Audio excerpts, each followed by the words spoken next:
The witch hunt of Anaben Pawar. In a quiet tribal village in Dahod district, Gujarat, the nights held a kind of silence that made people uneasy. It wasn't the silence of peace, but the silence of fear, the kind that grows from superstition, from old stories told around fires, from the belief that unseen forces walk the earth after dark. And in 2019, that fear found a name: Anaben Pawar. She lived alone on the edge of the village in a small mud brick home, caring for her goats, selling milk at the market, living a simple, uneventful life. She had no enemies, no strange habits, nothing out of the ordinary except for the fact that she preferred solitude. And sometimes, in places ruled by superstition, solitude is enough to become suspicion.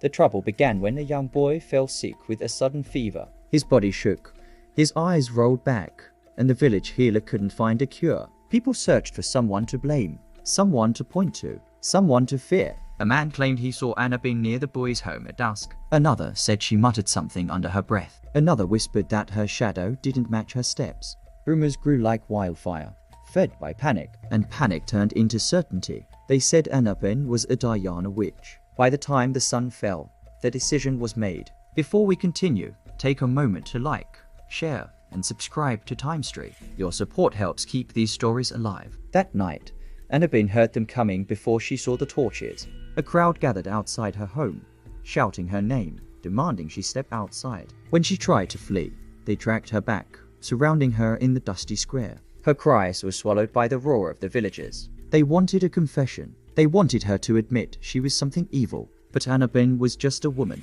confused, terrified, begging for mercy. The attack was brutal.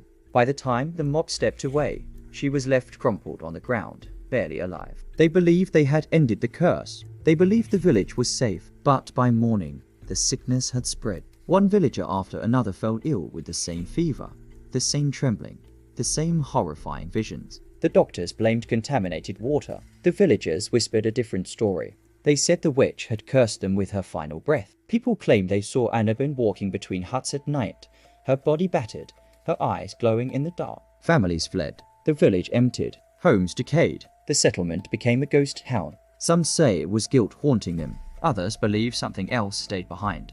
In a place where fear becomes law and rumor becomes truth, innocence doesn't protect you. Silence doesn't save you. And sometimes the people searching for a witch create something far worse. Remember to subscribe to TimeStory for more dark narratives from around the world.